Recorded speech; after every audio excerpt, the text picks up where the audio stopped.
All right, today we are going to find out why I bought a Jersey Devil action figure, even though I don't have any interest in cryptids.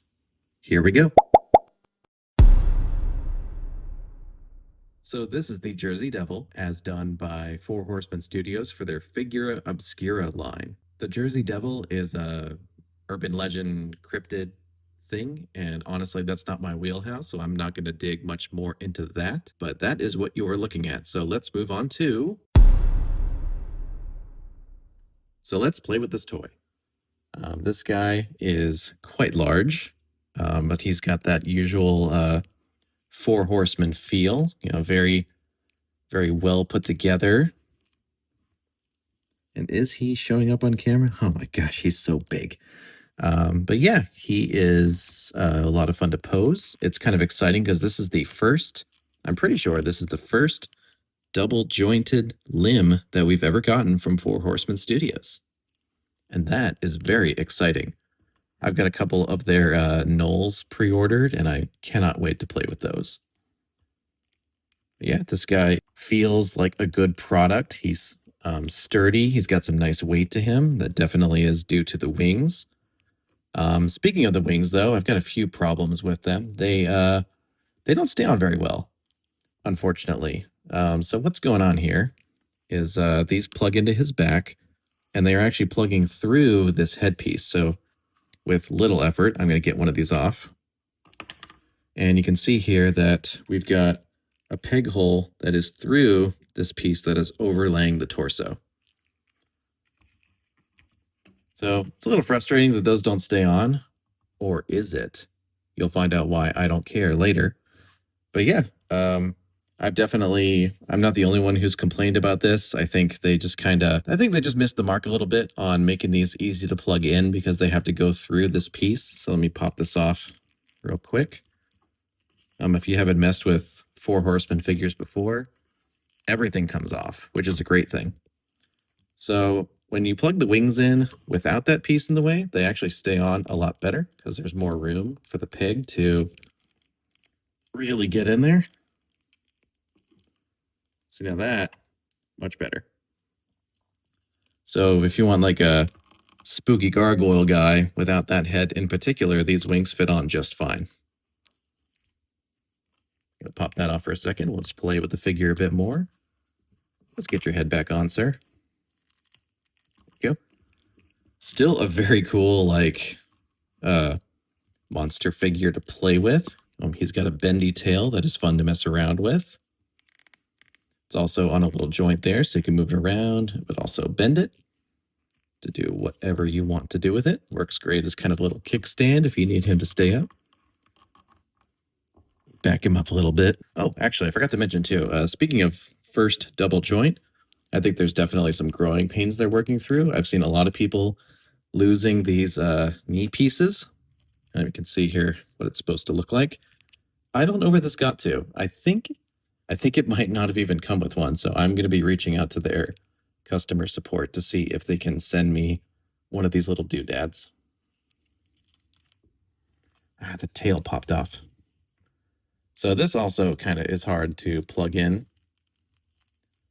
I really hate to rag on a Four Horsemen figure because I absolutely love their stuff, but yeah, as far as like trying to handle this guy, it's a little tough. So handling this guy as intended, my rating is kind of mixed. Which is a shame because I really love Four Horsemen Studios and I hate to be kind of negative on my first Four Horsemen figure review. Anyway, let's move on to... Okay, so with value, Four Horsemen never disappoints, and this figure is no exception. So let's take a look at what else he comes with. We have this awesome roaring head. This is so cool. And there's like a glossy finish on the inside of the mouth, so it's kind of like he's drooling. Very cool. Love that. We've also got some pretty cool looking bone weapons. I can't remember if these are reused or maybe are going to be used in a future wave of figures, but they look great. We've got a few figures I could definitely use those for. We've got this skull, which is very cool, especially since it's got a ball joint on it, so that means you could pop it onto any probably 1.0 Four Horsemen figure. We'll definitely show what I'm going to use it for in the kit bashing section. And for those weapons, we've also got good old pair of gripping hands. The detail on the hands is nice. There's actually like a shiny, whoop, got him off camera. There's the detail on the hands is nice. There's actually like a shiny finish on the fingernails. Very cool. I talk about paint in this section, right? Yeah, let's do that, because that is also what Four Horsemen is incredible at.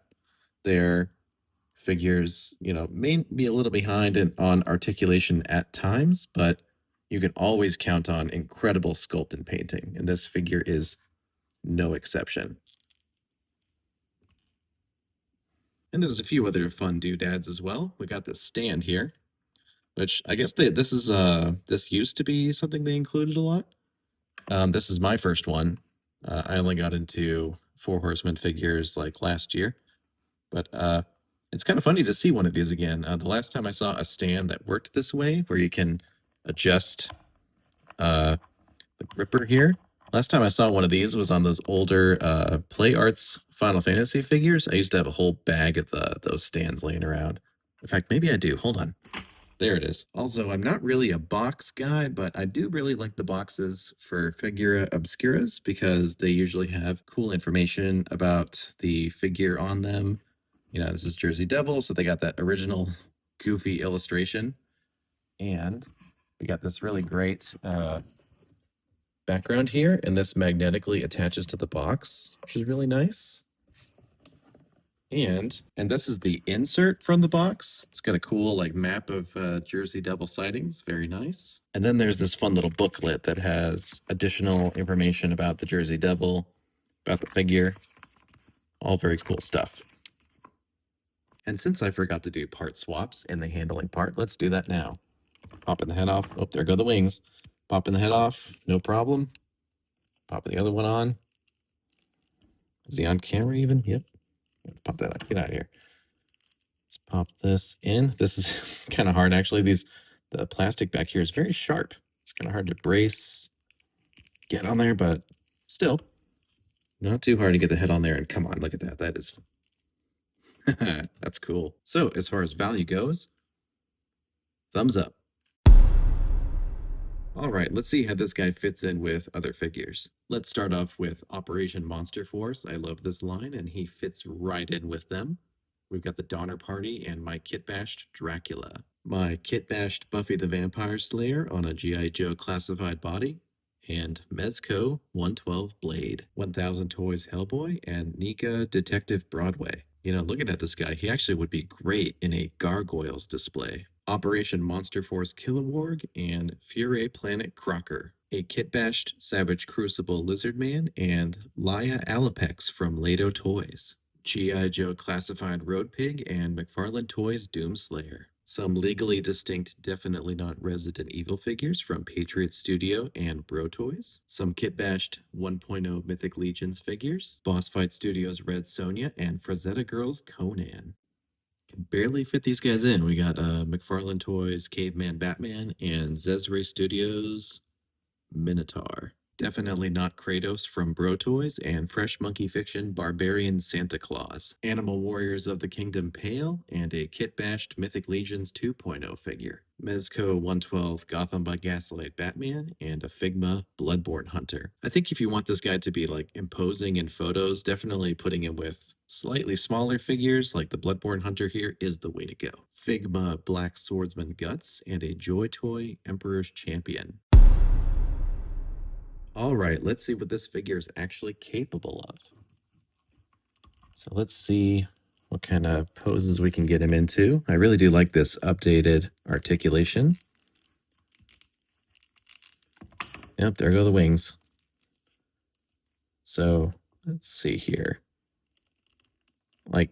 It's definitely easy to get him looking cool. I mean, there's so many possibilities. If you can get a handle on those wings, you can really open them up and there they go again.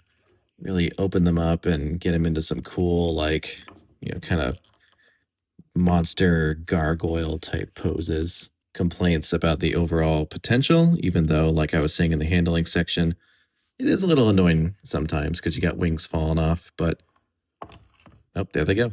Things actually get more fun without the wings. We can get him into like a good crouch here. Like, I wonder if I can kind of pull his. Yeah, there we go. Get him in kind of a cool. Actually, here, let's do the other head.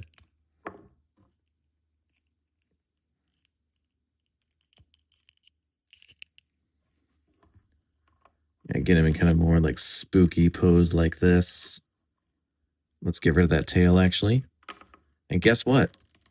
He has transformed into why I actually bought this figure, because when I initially saw this, I was like, okay, cool monster, but I think I'll pass. And then I remembered he looks a lot like the goat apostle from Berserk. And that was when I got excited because we don't have a lot of Berserk bad guys yet. So I figured, okay, this guy will work perfectly for that. As he doesn't look exactly like the character as it was drawn in the manga, but it's not like he's going to get an action figure. So this is probably the closest we're going to get. I don't even feel the need to like modify the horns or anything. I think if I get this guy into some cool photos with guts, people will know exactly what I'm going for. So let's do some kit bashing. First, I'm going to take apart the figure, and then we'll have a better idea of what we're working with. So as we know, the head pops off. This piece pops off as well. And we got this cool torso here. This is kind of a resculpt of a Frankenstein figure they did. It's basically the same parts. They just removed some details. These legs are all brand new. And yeah, like I said, they're first double jointed knees, which is very cool. Let's see how easily I can pop this off. There we go. There's that detached. And look at this torso by itself. I mean, that is very cool, very spooky. And yeah, see with the legs here, you can pop this piece off, and then you've got the usual Mythic Legions 1.0 pelvis in here. So let's see what we can do with this guy after playing around with some part swaps. Here we go. So I just did some quick swaps, had some fun. I put the legs on this knight here, and then tried out that skull that he came with. I love that he came with just a cool looking head that you could put on any kind of undead or skeleton character. These long legs actually look pretty good on a more normally proportioned torso. I could see Mythic Legions doing like some satyrs in the future or something with these legs.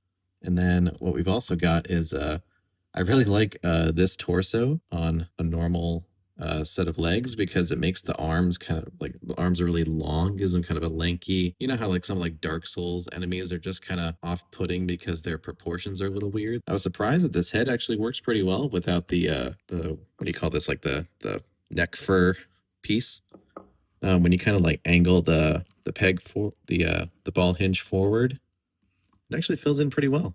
Looks kind of natural and gives them this like really hunched over look. And it's always fun for me when I can kind of like distribute the extra parts that come with a figure across other figures. So here's a lizard man just ecstatic about his new bone weapons. Oh yeah, and that this skull here we go. Look at this. We know where this is gonna go.